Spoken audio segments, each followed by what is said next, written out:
Hi all, welcome back to Vishi vlogs Kannada. ಎಲ್ಲರೂ ಹೇಗಿದ್ದೀರಾ? ನಾವು ಈ ಮನೆಗೆ ಬಂದು 2 ದಿನ ಆಗಿದೆ. ಮೊನ್ನೆ ತಾನೇ ನಾವು ಅಲಗಿಸಿದ್ದು, ನಿನ್ನೆ ಒಂದಿನ ಇದ್ದು. ಇನ್ನು ಇವತ್ತು ಏನೂ ಕೂಡ ಆರ್ಗನೈಸ್ ಮಾಡಿಲ್ಲ. ಎಲ್ಲ ಥಿಂಗ್ಸ್ನು ಹಂಗಂಗೆ ಇಟ್ಟಿದ್ದೀನಿ.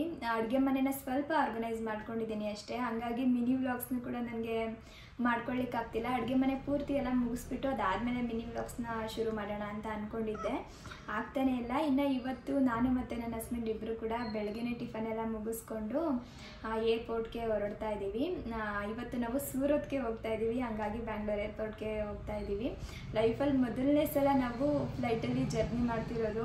ಇಬ್ರಿಗೂ ಒಂಥರ ಎಕ್ಸೈಟ್ಮೆಂಟ್ ಇದೆ, ಒಂಥರ ಖುಷಿ ಕೂಡ ಇದೆ, ಹಾಗೆ ಸ್ವಲ್ಪ ಭಯನೂ ಇದೆ. ಯಾವ ಥರ ಇರುತ್ತೋ ಏನೋ ಅಂತ ಹೇಳ್ಬಿಟ್ಟು.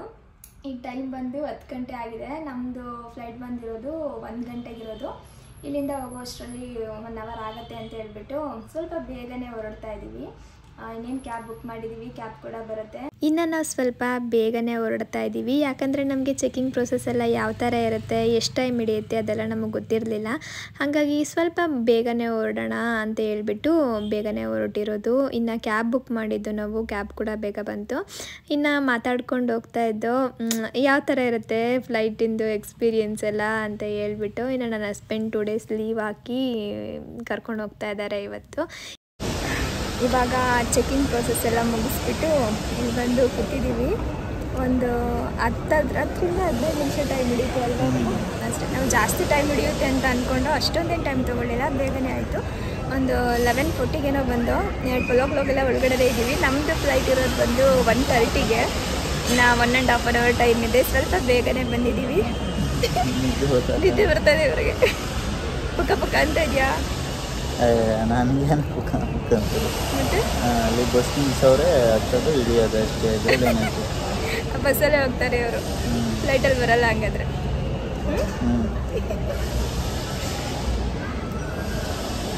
ಇನ್ನು 1.5 hour ಟೈಮ್ ಇದೆಯಲ್ವಾ, ಸ್ವಲ್ಪ ಎಲ್ಲೆಲ್ಲ ಓಡಾಡಿ ಏನೇನಿದೆ ಅಂತ ನೋಡಿಕೊಂಡು ಅದಾದಮೇಲೆ ಸ್ವಲ್ಪ ಹೊತ್ತು ಟೈಮ್ ಸ್ಪೆಂಡ್ ಮಾಡೋಣ, ಹಾಗೆ ಓಡಾಡೋಣ. ಏರ್ಪೋರ್ಟಲ್ಲೆಲ್ಲ ಏನೇನೆಲ್ಲ ಇರುತ್ತೆ ಅದನ್ನೆಲ್ಲ ನೋಡೋಣ ಅಂತ ಹೇಳ್ಬಿಟ್ಟು ನೋಡ್ತಾ ಇದ್ದೋ. ಇಲ್ಲಿ ಇಯರಿಂಗ್ಸು ಅದು ಇದು ಏನೇನೋ ಇತ್ತು. ನಾನು ಫಸ್ಟು ಆ ಇಯರಿಂಗ್ಸ್ ಕಲೆಕ್ಷನ್ ಎಲ್ಲ ನೋಡೋಕ್ಕಿಂತ ಮುಂಚೆ ರೇಟ್ ನೋಡ್ತಾ ಇದ್ದೆ, ಎಷ್ಟಿದೆ ಅಂತ ಹೇಳ್ಬಿಟ್ಟು. ಆ ರೇಟ್ ನೋಡಿಬಿಟ್ಟೆ ನನಗೊಂಥರ ಭಯ ಆಗೋಯ್ತು. ಏನಪ್ಪ ಇಷ್ಟೊಂದು ಇರುತ್ತೆ ರೇಟು ಇಯರಿಂಗ್ಸ್ಗೆಲ್ಲ ಅಂತ ಹೇಳಿ. ಹಾಗೆ ಇಲ್ಲಿ ದೇವ್ರದ್ದು ಫ್ರೇಮ್ಸ್ ಎಲ್ಲ ಇತ್ತು, ಅದನ್ನೆಲ್ಲ ನೋಡ್ತಾ ಇದ್ದೆ. ನನಗೆ ಈ ಥರ ಎಲ್ಲಾದರೂ ಫ್ರೇಮ್ಸ್ ನೋಡಿದಾಗ ಕೃಷ್ಣಂದು ಏನಾದರೂ ಇದೆಯಾ ಅಂತ ನೋಡ್ತಾನೆ ಇರ್ತೀನಿ. ಚೆನ್ನಾಗಿರೋದಿದೆಯಾ, ಅದು ನೀಟಾಗಿ ಕೆತ್ತಿರ್ತಾರೆ ನೋಡಿ, ಮುಖ ಲಕ್ಷಣವಾಗಿ ಕೆತ್ತಿರ್ತಾರೆ. ಆ ಥರ ಫ್ರೇಮ್ಸ್ ಏನಾದರೂ ಇದೆಯಾ ಅಂತ ನೋಡ್ತಿರ್ತೀನಿ. ಇಲ್ಲಿ ಏನು ತೊಗೊಳಕ್ಕೆ ಹೋಗ್ಬಾರ್ದಂತೆ, ಇಲ್ಲಿ ಕರ್ಕೊಂಡು ಬಂದಿದ್ದೀನಿ ಅಂತ ಸುಮ್ಮನೆ ನೋಡ್ಬೇಕಂತೆ, ನೋಡ್ಬಿಟ್ಟು ವಾಪಸ್ ಕರ್ಕೊಂಡು ಹೋಗೋದಂತೆ ಅಷ್ಟೇ ಅಂತೆ. 64,000 ರೂಪಾಯಿಗೆ ನಮ್ಮದೇ ಶಾಪಲ್ಲಿ 10 ಫ್ರೇಮ್ ಮಾಡಿಕೊಡ್ತೀನಿ ನಾನು ಅಂತವ್ರಿಗೆ. ಅಲ್ಲ, ಒಂದು ಪಪ್ಸು 300 ರೂಪಾಯಿ ಆಯಿತಾ. 30 ಪಪ್ಸ್ ತಗೊಂಡು 10 ಜನ ತಿನ್ಬೋದು. 3 ಪಪ್ಸ್ನ ಅಲ್ಲ, 30 ಪಪ್ಸ್ ಬರಲ್ಲ, 15 ಪಪ್ಸ್ ಇರ್ತದೆ ಆಯಿತಾ. 5 ಜನ 3 ಪಪ್ಸ್ ತಿನ್ಬೋದು ಆಚೆ. ಇಲ್ಲೇನು ತಿಂತೀಯ?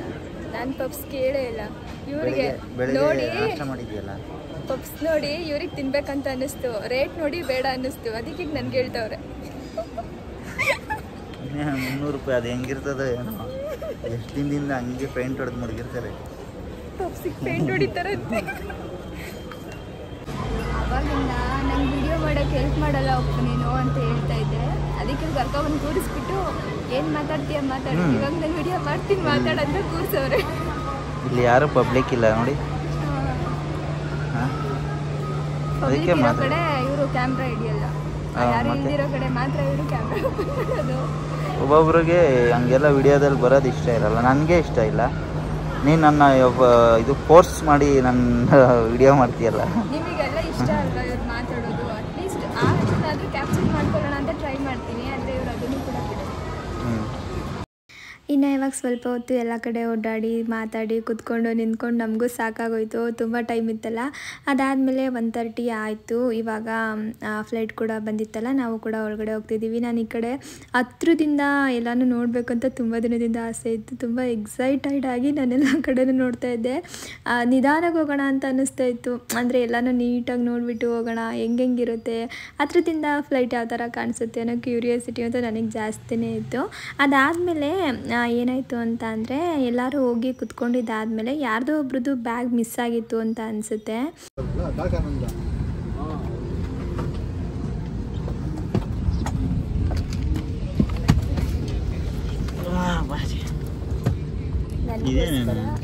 ವಿಂಡೋ ಸೀಟು ಸದ್ಯಕ್ಕೆ ಏನು ಕಾಣ್ತಾ ಇದೆ ನೋಡಿ.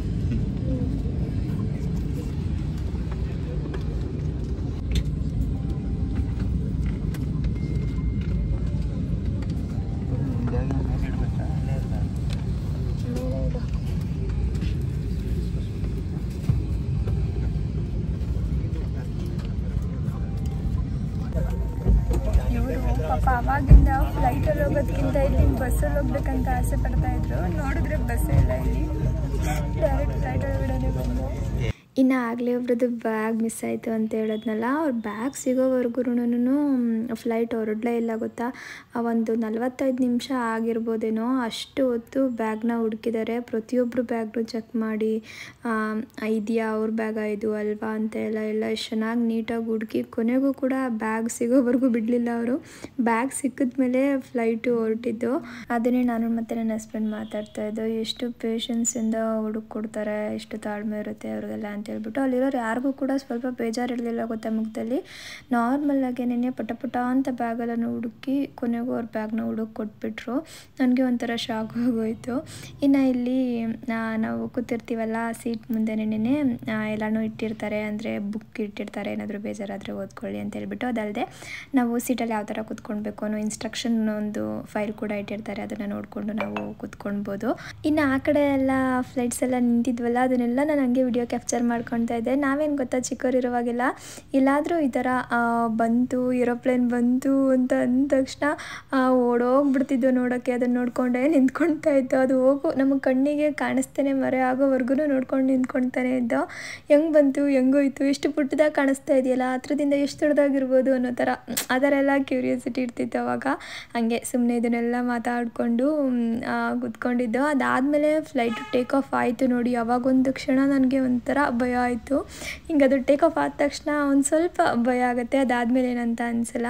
ಇನ್ನು ಹತ್ರದಿಂದ ಮೋಡ ಎಲ್ಲ ನೋಡ್ತಾ ಇದ್ವಲ್ಲ, ಏನೋ ಒಂಥರ ನಿಜವಾಗ್ಲೂ ಖುಷಿ ಆಗ್ತಾಯಿತ್ತು. ಇಷ್ಟು ಹತ್ರದಿಂದ ಮೋಡ ನೋಡ್ತಾ ಇದ್ದೀವಲ್ಲ ಅಂತ ಹೇಳ್ಬಿಟ್ಟು. ಅದು ಹಂಗೆ ಚೆನ್ನಾಗಿ ಪಾಸ್ ಆಗ್ತಾಯಿದೆ ನೋಡಿ. ನನ್ನ ಹಸ್ಬೆಂಡ್ ಕೂಡ ಒಂದು ಚೂರು ಬಿಟ್ಟಿಲ್ಲ, ಅದನ್ನೆಲ್ಲ ಕ್ಯಾಪ್ಚರ್ ಮಾಡ್ಕೊಳ್ತಾ ಇದ್ರು. ಚೆನ್ನಾಗಿರುತ್ತೆ, ಯಾವಾಗಾದರೂ ನೋಡ್ಬೋದು ನೀನು ಆರಾಮಾಗಿ. ವಿಡಿಯೋ ಎಡಿಟ್ ಮಾಡಬೇಕಾದ್ರೆ ಎಲ್ಲ ನಿನಗೆ ಚೆನ್ನಾಗಿರುತ್ತೆ ಅಂತ ಹೇಳ್ಬಿಟ್ಟು ವಿಡಿಯೋ ಮಾಡ್ಕೊಳ್ತಾ ಇದ್ರು. ನನಗೆ ಅದನ್ನು ನೋಡೋ ಥರ ಅನ್ನಿಸ್ತಾ ಇತ್ತು, ಯಾವಾಗಲೂ ಈಚೆ ಕಡೆನೇ ನೋಡೋಣ ಅಂತ ಹೇಳ್ಬಿಟ್ಟು. ಅವರಿಗೆ ವಿಡಿಯೋ ಮಾಡೋದು, ಬರೀ ವಿಡಿಯೋ ಮಾಡ್ಕೊ ಅಂತೇಳಿ ವಿಡಿಯೋನ ಮಾಡ್ಕೊಳ್ತಾ ಇದ್ರು. ಇನ್ನು 1.5 ಅವರ್ಗಂತ ಅನಿಸುತ್ತೆ, 1-1/4 ಗಂಟೆಗಿರ್ಬೋದು ನಾವು ಸೂರತ್ಗೆ ಬಂದಿದ್ದೀವಿ. ಇನ್ನು ಅಲ್ಲೆಲ್ಲ ನಾವು ಮೋಡ ಆ ಥರ ಎಲ್ಲ ನೋಡ್ತಾ ಇದ್ದೋ ಅಲ್ವಾ. ಇನ್ನು ಸೂರತ್ ಹತ್ತತ್ರ ಬಂದ ತಕ್ಷಣ ಫುಲ್ಲು ಒಂಥರ ಕಾಂಕ್ರೀಟ್ ಕಾಡು ಗೊತ್ತಾ. ಮೇಲಿಂದ ನೋಡ್ತಾ ಇದ್ದರೆ ಬರೀ ಬಿಲ್ಡಿಂಗೇ ಕಾಣಿಸ್ತಾ ಇದೆ. ಇಲ್ಲೆಲ್ಲೂ ಸ್ವಲ್ಪ ಗ್ರೀನರಿ ಕಾಣಿಸ್ತಾ ಇತ್ತು ಅಷ್ಟೇ. ಈಗ ನೀವು ನೋಡ್ತಿದ್ದೀರಲ್ಲ, ಎಲ್ಲಿ ನೋಡಿದ್ರು ಬರೀ ಬಿಲ್ಡಿಂಗೇ ಕಾಣಿಸ್ತಾ ಇದ್ದಾವೆ.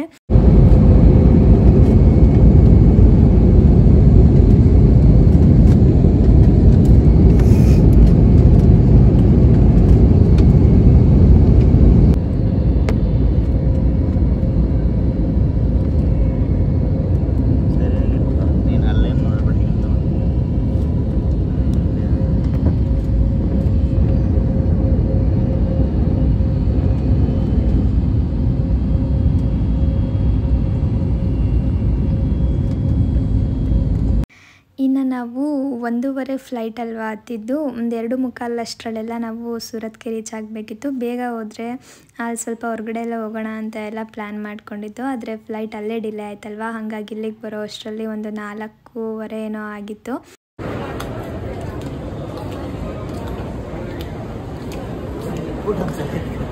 ಬೇಡ ತಗೊಂಡಿದ್ದೀನಿ.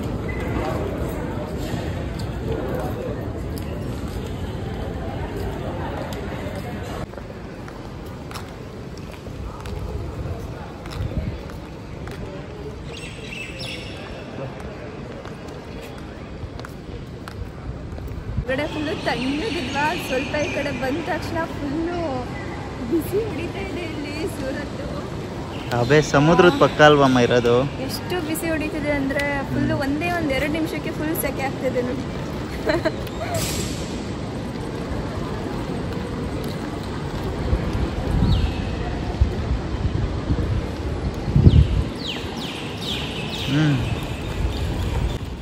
ಅಲ್ಲಿ ನಿಜವಾಗ್ಲೂ ಅಷ್ಟೊಂದು ಸೆಕೆ ಆಗ್ತಾಯಿತ್ತು. ಅದಲ್ಲದೆ ಏರ್ಪೋರ್ಟಿಂದ ಈಚೆ ಕಡೆ ಬಂದ ತಕ್ಷಣ ಕೈಯೆಲ್ಲ ಒಂಥರ ಜಿಡ್ ಥರ ಫೀಲ್ ಆಗ್ತಾಯಿತ್ತು. ಒಂದು 2 ನಿಮಿಷಕ್ಕೇನೆ ಏನೋ ಒಂಥರ ಕೈಯಲ್ಲಿ ಅಂಟು ಥರ ಅಂತ ಅನಿಸುತ್ತಲ್ಲ, ಆ ಥರ ಅನ್ನಿಸ್ತಾ ಇತ್ತು. ಅದಲ್ಲದೆ ಅಲ್ಲಿ ಅಷ್ಟೊಂದು ಗಾಳಿ ಬೀಸ್ತಾ ಇದೆಯಾ, ಒಂಚೂರು ಕೂಡ ತಣ್ಣಗಿರೋ ಗಾಳಿ ಬರ್ತಾಯಿದೆ ಅಂತಲೇ ಅನ್ನಿಸ್ತಿರ್ಲಿಲ್ಲ. ಒಂಥರ ಬೆಚ್ಚಗಿರೋ ಗಾಳಿ ಬರ್ತಾ ಇತ್ತು, ಒಂಥರ ಬಿಸಿ ಬಿಸಿ ವಾತಾವರಣ ಅಲ್ಲಿ. ಇನ್ನು ನಾವು ಇಲ್ಲಿಂದ ಹೊರಡುವಾಗ ಹೋಟೆಲ್ ರೂಮ್ ಏನು ಬುಕ್ ಮಾಡಿರಲಿಲ್ಲ, ಯಾಕಂದರೆ ನಮಗೆ ಫ್ಲೈಟ್ ಒಂದೊಂದ್ಸಲ ಡಿಲೇ ಆಗುತ್ತೆ ಅಂತ ಗೊತ್ತಿತ್ತು. ಅದಲ್ಲದೆ ಅಲ್ಲಿ ಯಾವ ಥರ ಇರುತ್ತೆ ಅಂತ ಅಂದರೆ, ಕೆಲವೊಂದು ಹೋಟೆಲಲ್ಲಿ ಈಗ ಒಂದಿನ 12 o'clock ಹಿಡಿದು ನಾಳೆ 12 o'clockವರೆಗೂ ಒಂದು ದಿನದ ಲೆಕ್ಕ ಇರುತ್ತೆ. ಆ ಟೈಮಲ್ಲಿ ನಮಗೆ ಯಾವಾಗ ಬೇಕಾದರೂ ಚೆಕ್-ಇನ್ ಆಗ್ಬೋದು. ಯಾವಾಗ ಚೆಕ್-ಇನ್ ಆದರೂ ಕೂಡ ನಾಳೆ ಬೆಳಗ್ಗೆ 12 o'clockಗೆ ಅವರು ಲೆಕ್ಕ ತೊಗೊಳ್ಳೋದು, ಒಂದಿನದ ಚಾರ್ಜ್ನ ಅವರು ಹೇಳ್ತಾರೆ. ಆದರೆ ಕೆಲವೊಂದು ಹೋಟೆಲಲ್ಲಿ ಯಾವ ಥರ ಇರುತ್ತೆ ಅಂದರೆ, ನಾವು ಯಾವ ಟೈಮ್ಗೆ ಹೋಗಿ ಚೆಕ್-ಇನ್ ಆಗ್ತೀವಿ ನೋಡಿ. ಅಂದರೆ ಇವತ್ತೇನಾದರೂ ನಾವು 5 ಗಂಟೆಗೆ ಹೋದರೆ ನಾಳೆ 5 ಗಂಟೆವರೆಗೂ ಅವರು ಒಂದಿನದ ಲೆಕ್ಕ ತೊಗೋತಾರೆ, ಒಂದಿನದ್ದು ರೂಮ್ ಚಾರ್ಜ್ ಹೇಳ್ತಾರೆ. ಹಾಗಾಗಿ ನಾವು ಅಂಥ ಹೋಟೆಲ್ ನಾವು ನೋಡ್ತಾ ಇದ್ದೋ.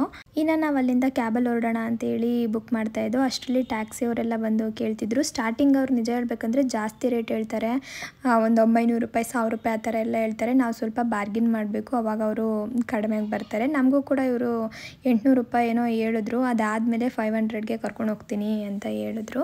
ಆ ಥರ ನಾವು ಸ್ವಲ್ಪ ಬಾರ್ಗಿನ್ ಮಾಡಿದ್ರೆ ಅವರೇ ಕರ್ಕೊಂಡು ಹೋಗಿ ಅಂತ ಹೇಳಿದ್ರು. ಇನ್ನು ಆಟೋಗಳು ಕೂಡ ಅಷ್ಟೇ, ಸ್ಟಾರ್ಟಿಂಗಲ್ಲಿ ಅವರು ಕೂಡ ಜಾಸ್ತಿ ಹೇಳ್ತಾರೆ, ಒಂದು 600 ರೂಪಾಯಿ 500 ರೂಪಾಯಿ ಆ ಥರ ಹೇಳ್ತಾರೆ. ಅದಾದಮೇಲೆ ಸ್ವಲ್ಪ ಬಾರ್ಗಿನ್ ಮಾಡಿದ್ರೆ ಒಂದು 300 ರೂಪಾಯಿ 350 ರೂಪಾಯಿ ಈ ಥರ ಎಲ್ಲ ಅವರು ಕೂಡ ಕಡಿಮೆ ಮಾಡ್ಕೊಳ್ತಾರೆ.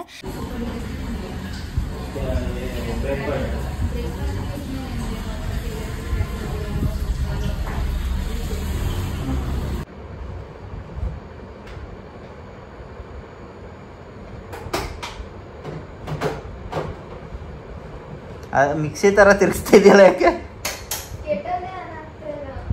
ಆವಾಗಲೇ ಆನ್ ಆಗಿತ್ತಮ್ಮ, ಹುಷಾರು, ಕೈಗೆ ಸುಟ್ಕೊಂಡು. ಆಮೇಲೆ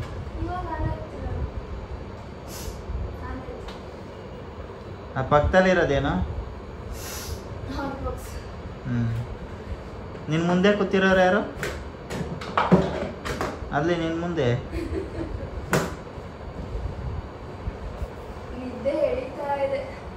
ಅದಾ? ನೆನ್ನೆ ಎಲ್ಲ ಅದನ್ನೆಲ್ಲ ಮನೇಲಿರೋದನ್ನೆಲ್ಲ ಜೋಡಿಸಿ ನಿದ್ದೆ ಮಾಡಿಲ್ಲ ಸರಿಯಾಗಿ. ಬೆಳಗ್ಗೆ ಬೇಗ ಎದ್ದು ಹೊರಗೆ ಬಂದು ಇವಾಗ ತಾನೇ ಬಂದು ಚೆಕ್-ಇನ್ ಆಗಿ ರೂಮ್ಗೆ ಸ್ವಲ್ಪ ಟೀ ಮಾಡಿಕೊಡು ಅಂತಿದ್ದಾರೆ. ಅವರಿಗೆ ಟೀ ಮಾಡ್ತಾರೆ. ಟೀ ಅಲ್ಲ, ಕಾಫಿ. ಹೌದು, ಕಾಫಿ ಟೀ ಅಲ್ಲ, ಕಾಫಿ ಪೌಡರ್. ಅದು ಹಾಲಿದೆ ಅಂದ್ರು, ಆದರೆ ಹಾಲಿಲ್ಲ, ಯಾರೋ ಕಾಫಿ ಮಾಡಿರೋದು ಹಂಗೆ ಬಿಟ್ಬಿಟ್ಟಿದ್ದಾರೆ. ಅದ್ರಲ್ಲಿ ಹಾಲು ಪೌಡ್ರಮ್ಮ. ಅಣ್ಣ ಹಾಲಿದೆ ಅಂದ್ರು. ಹಾಲು ಅದ್ರಲ್ಲಿ ಐತಾ? ಹಾಲಿದೆ ಅದರಲ್ಲಿ. ಹಾಲಲ್ಲ, ಹಾಲು ಪೌಡ್ರ್ ಇದೆ ತಗೊಳ್ಳಿ ಅಂತ ಹೇಳಿದ್ದು. ಹಾಲಿದೆ ಅಂದ್ರು. ನಾನು ಕೇಳಿದೆ. ಇದನ್ನು ಕುಡಿಯೋದು ಒಂದೇ ಕುಡಿದೇನೆ ಸುಮ್ಮನೆ. ಡೇಟ್ ನೋಡು, ಡೇಟ್ ಆಗೋಗೈತೆ ಇಲ್ವಾ? ಎಷ್ಟು ವರ್ಷ ಆಯ್ತು? ಇನ್ನ ಬೇಜಾರಿದ್ದೀನಿ, 8 ತಿಂಗಳಿದೆ. ಹಂಗಾರೆ ಕುಡಿದ್ಮೇಲೆ ತಲೆನೋವು ಗ್ಯಾರಂಟಿ. ಇವಾಗ ಕುಡಿಯೋಕ್ಕಿಂತ ಮುಂಚೆನೆ ತಲೆನೋವು ಬರ್ತಾರೆ.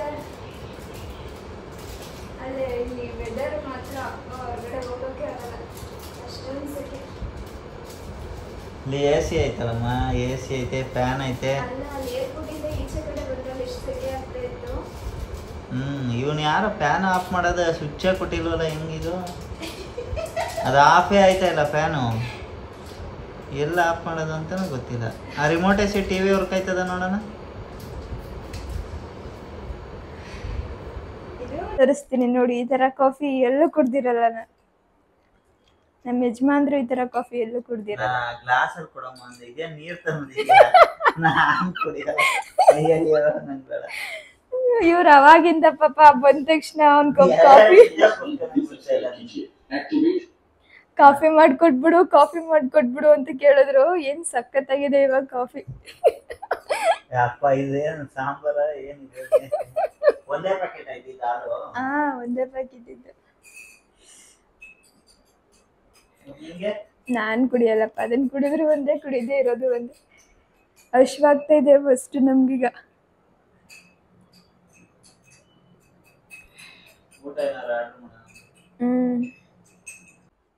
ಇವರಿಗೆ ಕಾಫಿ ಮಾಡಿಕೊಟ್ರೆ ಒಂದೇ ಒಂದು ಗುಡ್ ಕೂಡ ಕುಡಿದಿಲ್ಲ, ಎಲ್ಲ ನಂಗೆ ಇಟ್ಬಿಟ್ಟಿದ್ದಾರೆ. ಅಷ್ಟು ಚೆನ್ನಾಗಿತ್ತಂತೆ ಕಾಫಿ ಇದು.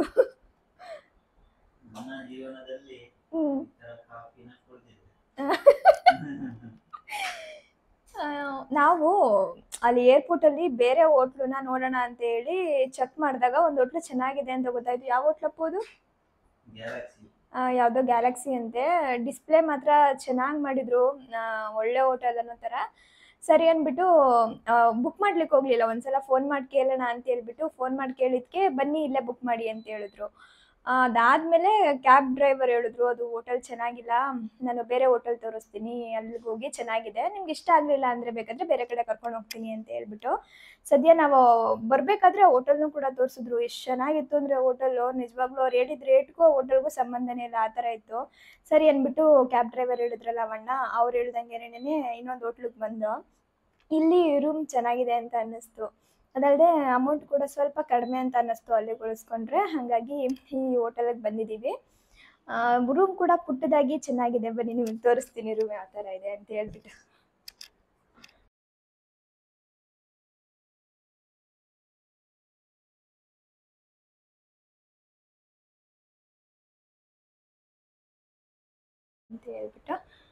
ಇವ್ರು ಬಂದಾಗಿಂದ ಬರೀ ಆ ಫ್ಯಾನ್ ನೋಡೋದು, AC ನೋಡೋದು, ಅದನ್ನೇ ಮಾಡ್ತಾವ್ರೆ.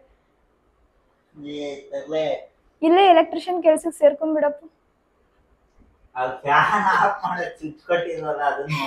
ಅವ್ರು ಇಡೀ ರೂಮೇ ಹುಡುಕ್ಬಿಟ್ರು, ಫ್ಯಾನ್ ಆಫ್ ಮಾಡ್ಲಿಕ್ಕೆ ಮಾತ್ರ ಸ್ವಿಚ್ ಸಿಗ್ಲಿಲ್ಲ. ಅದಕ್ಕೆ ನಾನು ಮೈಕ್ ಹಾಕೊಂಡು ಮಾತಾಡ್ತಾ ಇದ್ದೀನಿ, ಅದೊಂಥರ ಸೌಂಡ್ ಬರ್ತಾ ಇದೆ. ಇಲ್ಲಿ ಡಬಲ್ ಕಾರ್ಟ್ ಕೊಟ್ಟಿದ್ದಾರೆ, ಈ ಕಡೆ ಒಂದು TV ಕೊಟ್ಟಿದ್ದಾರೆ, TV ಬರ್ತಾ ಇದೆ. ಇವರು TV ಇರುತ್ತೆ, ಅದ್ರಲ್ಲಿ ಕೇಬಲ್ ಇರಲ್ಲ, ಸುಮ್ಮನೆ TV ಶೋಗಿಟ್ಟಿರ್ತಾರೆ ಅಂತಿದ್ರು, ಇಲ್ಲ ಆನ್ ಆಗಿದೆ. ಇನ್ನು ಈ ಕಡೆ ಒಂದು ಮಿರರ್ ಇದೆ.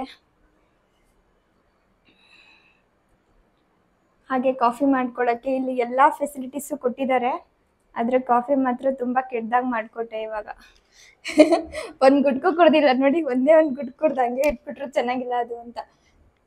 ಇಲ್ಲಿ ಬಟ್ಟೆ ಜೋಡ್ಸೋಕ್ಕೆ ಕಬೋರ್ಡ್ ಕೂಡ ಕೊಟ್ಟಿದ್ದಾರೆ. ನಮಗಿದೆಲ್ಲ ಏನು ಬೇಡ, ಸದ್ಯಕ್ಕೆ ನಿದ್ದೆ ಮಾಡೋಕೆ ಸ್ವಲ್ಪ ಜಾಗ ಸಿಕ್ಕಿದ್ರೆ ಸಾಕಾಗಿರೋದು ನಮಗೆ, ಅಷ್ಟೊಂದು ಟಯರ್ಡ್ ಆಗಿಬಿಟ್ಟಿದೆ.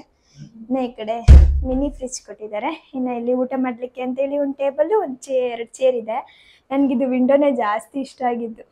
ಅವರು ಒಂದು 2 ರೂಮ್ ತೋರಿಸಿದ್ರು. 2 ರೂಮಲ್ಲಿ ಯಾವ್ದು ತೊಗೊತೀರಾ ತೊಗೊಳ್ಳಿ ಅಂತ ಹೇಳ್ಬಿಟ್ಟು. ಆದರೆ ನಾನು ಈ ಥರ ವಿಂಡೋ ಬಂತಲ್ಲ ಈ ರೂಮಲ್ಲಿ, ಅದಕ್ಕೆ ನಾನು ತೊಗೊಂಡೆ, ಸ್ವಲ್ಪ ತಣ್ಣಗಿರೋ ಗಾಳಿ ಬರುತ್ತೇನೋ ಅಂತ ಹೇಳ್ಬಿಟ್ಟು. ಅಲ್ಲಿ ವಿಂಡೋ ಓಪನ್ ಮಾಡಿದ್ರು, ಇಲ್ಲೂ ಕೂಡ ಬಿಸಿ ಗಾಳಿ ಬರ್ತಾಯಿದೆ. ಪಕ್ಕದಲ್ಲೇ ಮರ ಇದೆ, ಆದರೂ ಕೂಡ ಬಿಸಿ ಗಾಳಿ ಬರ್ತಾಯಿದೆ. ಅದೇ ನನ್ನ ಹಸ್ಬೆಂಡ್ ಹೋಗ್ತಾ ಇದ್ರು, ಇದು ವಿಂಡೋ ಇದೆ ಅಂತ ಹೇಳ್ಬಿಟ್ಟು ಈ ರೂಮ್ಗೆ ಹೋಗೋಣ ಅಂತ ಅಂದೆ. ಇಲ್ಲಿ ನೋಡಿದ್ರೆ ಬಿಸಿ ಗಾಳಿ ಬರ್ತಾ ಇದೆಯಲ್ಲ ಅಂತ ಹೇಳ್ಬಿಟ್ಟು.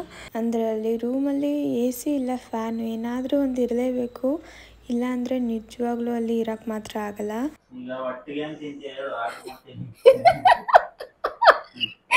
ಹಸಿವಾಗಿ ಹೋಗಿದೆ ಅವ್ರಿಗೆ.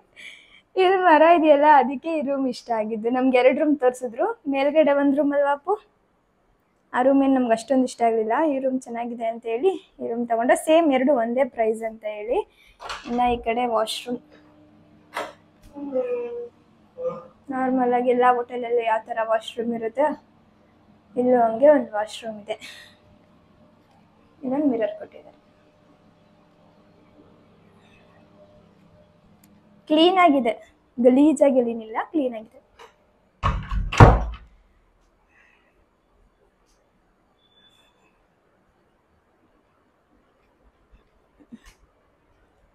ಇಷ್ಟೇ ಇರೋದು, ಪುಟ್ಟದಾಗಿದೆ, ಚೆನ್ನಾಗಿದೆ, ಪುಟ್ಟ ರೂಮ್.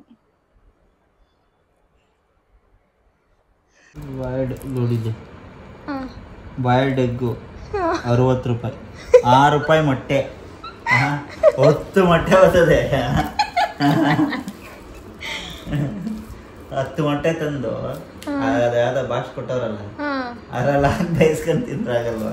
ಅಂದರೆ ಸುಮ್ಮನೆ ತಮಾಷೆ ಮಾಡ್ತಾಯಿದ್ರು. 2 ಮೊಟ್ಟೆಗೆ 60 ರೂಪಾಯಿ ಇದೆಯಲ್ಲ ಇಲ್ಲಿ ಅಂತ ಹೇಳ್ಬಿಟ್ಟು. ಕೆಲವೊಮ್ಮೆ ಈಚೆ ಕಡೆ ಹೋದಾಗ ಎಷ್ಟು ದುಡ್ಡಾದರೂ ಕೂಡ ತೊಗೊಂಡು ತಿನ್ನಲೇಬೇಕು, ಹೊಟ್ಟೆನೂ ಕೂಡ ಹಶ್ವಾಗುತ್ತಲ್ಲ. ಹಾಗಾಗಿ ಇನ್ನು ರಾತ್ರಿ ಊಟಕ್ಕೆ ಆರ್ಡರ್ ಮಾಡಿದರು. ಹೋಟೆಲಲ್ಲಿ ಏನು ತೊಗೊಳ್ಲಿಕ್ಕೆ ಹೋಗಲಿಲ್ಲ, ಸ್ವಿಗ್ಗಿಯಲ್ಲಿ ಆರ್ಡರ್ ಮಾಡಿದ್ರು. ಇಲ್ಲಿಗೆ ಹೋಲಿಸ್ಕೊಂಡ್ರೆ ಸ್ವಿಗ್ಗಿಯಲ್ಲಿ ಸ್ವಲ್ಪ ಕಡಿಮೆ ಇದೆ ಅಂತ ಅನ್ನಿಸ್ತು, ಹಾಗಾಗಿ ಆರ್ಡರ್ ಮಾಡಿದರು. ಏನೇನೋ ಮಾಡ್ಕೊಂಡಿದ್ರು, ಅವ್ರಿಗೇನೇನು ಬೇಕು ಎಲ್ಲನೂ ಮಾಡ್ಕೊಂಡಿದ್ರು. ಇನ್ನು ನನಗೆ ಚಪಾತಿ ಮಾಡಿದರು, ಚಪಾತಿ ಜೊತೆಗೆ ಸ್ವಲ್ಪ ಚಿಕನ್ ಕರಿ ಏನೋ ಮಾಡಿದರು. ಒಂದು 350 ರೂಪಾಯಿಗೆ ಸ್ವಲ್ಪ ಜಾಸ್ತಿ ಕ್ವಾಂಟಿಟಿಲೇ ಬಂದಿತ್ತು. ಒಂದು 2 ಫುಲ್ ತಿನ್ಬೋದು ಹೊಟ್ಟೆ ತುಂಬ, ಆ ಥರ ಕೊಟ್ಟಿದ್ರು. ಒಂದು 3 ಜನನೇ ತಿನ್ಬೋದು ಅಂತ ಅಂದ್ಕೊಡಿ. ಸ್ವಲ್ಪ ಸ್ವಲ್ಪ ನನ್ನ ಥರ ಕಡಿಮೆ ತಿನ್ನೋರು ಅಂತ ಅಂದರೆ ಆ ಥರ ಬಂದಿತ್ತು ಊಟ ಕೂಡ ಚೆನ್ನಾಗಿತ್ತು. ಯಾವ ಹೋಟೆಲಲ್ಲಿ ಮಾಡಿದರು ಅಂತ ನನಗೆ ಗೊತ್ತಿಲ್ಲ, ಆದರೆ ಊಟ ಕೂಡ ಚೆನ್ನಾಗಿತ್ತು, ಒಂಥರ ಟೇಸ್ಟಿಯಾಗಿತ್ತು. ನನ್ನ ಹಸ್ಬೆಂಡು ಚಿಕನ್ ಕರಿ ಅದಲ್ಲದೆ ಅದೇನೋ ಗ್ರಿಲ್ ಚಿಕನ್ ಅದನ್ನೆಲ್ಲ ತೊಗೊಂಡಿದ್ರು. ಅವ್ರಿಗೆ ಈ ಥರದ್ದೆಲ್ಲ ಅಂದರೆ ಸಖತ್ ಇಷ್ಟ. ಅವ್ರಿಗೆ ಚಿಕನಲ್ಲಿ ಅವ್ರಿಗೆ ಏನು ಕೊಟ್ಟರು ಇಷ್ಟ, ಏನು ಬೇಕಾದರೂ ತಿಂತಾರೆ. ಚಿಕನಲ್ಲಿ ಮಟನಲ್ಲಿ ಆ ಥರ. ಇಲ್ಲಾದರೂ ಹೊರಗಡೆ ಹೋದರೆ ಇದೇ ಥರ ಅವ್ರು ಚಿಕನ್ನೇ ಆರ್ಡರ್ ಮಾಡ್ಕೊಳ್ಳೋದು. ಇನ್ನು ನನಗೆ ಮಾಮೂಲಿಯಾಗಿ ಒಂದು ಚಪಾತಿ ಏನೋ ಆರ್ಡರ್ ಮಾಡಿದರು. ಇನ್ನು ನಾವು ಸೂರತ್ಗೆ ಯಾಕೆ ಈ ಥರ ಬಂದಿದ್ದೀವಿ ಅಂತೆಲ್ಲ ಹೇಳ್ಬಿಟ್ಟು ನಾಳಿನ ವ್ಲಾಗಲ್ಲಿ ನಾನು ಹೇಳ್ತೀನಿ. ಈಗಾಗಲೇ ನಿಮಗೂ ಕೂಡ ಗೊತ್ತಾಗಿರುತ್ತೆ ನಾವು ಸೂರತ್ಗೆ ಯಾಕೆ ಹೋಗಿದ್ದೀವಿ ಅಂತ. ಇಷ್ಟಕ್ಕೂ 350 ರುಪೀಸು, ಪರವಾಗಿಲ್ಲ. ಹೌದು, ಎಷ್ಟೊಂದು ಬಂದಿದೆ. ನನ್ನ ಫೇವ್ರೇಟ್ ಚಪಾತಿ ಬಂದ್ಬಿಟ್ಟು ರೊಟ್ಟಿ ಅಂತ ಹೇಳಿದ್ರೆ ಚಪಾತಿ ಥರ ಇದೆ. ಇನ್ನು ಇವತ್ತಿನ ವ್ಲಾಗ್ ಕೂಡ ಇಷ್ಟೇ. ಇವಾಗ ಊಟ ಮಾಡಿ ನೆಮ್ಮದಿಯಾಗಿ ನಿದ್ದೆ ಮಾಡೋದಷ್ಟೇ. ಮತ್ತೆ ನನ್ನ ವ್ಲಾಗ್ನ ನಾಳೆ ಕಂಟಿನ್ಯೂ ಮಾಡ್ತೀನಿ. ಇನ್ನು ಇವತ್ತಿನ ವ್ಲಾಗ್ ಏನಾದರೂ ನಿಮಗೆ ಇಷ್ಟ ಆಗಿದ್ರೆ ಪ್ಲೀಸ್ ಒಂದು ಲೈಕ್ ಮಾಡಿ. ಇನ್ನು ಯಾರಾದರೂ ನನ್ನ ಚಾನಲ್ನ ಸಬ್ಸ್ಕ್ರೈಬ್ ಮಾಡ್ತಾ ನೋಡ್ತಾ ಇದ್ದರೆ ಸಬ್ಸ್ಕ್ರೈಬ್ ಮಾಡ್ಕೊಂಡು ನೋಡಿ. ನೆಕ್ಸ್ಟ್ ವ್ಲಾಗಲ್ಲಿ ಸಿಗ್ತೀನಿ. ಬಾಯ್.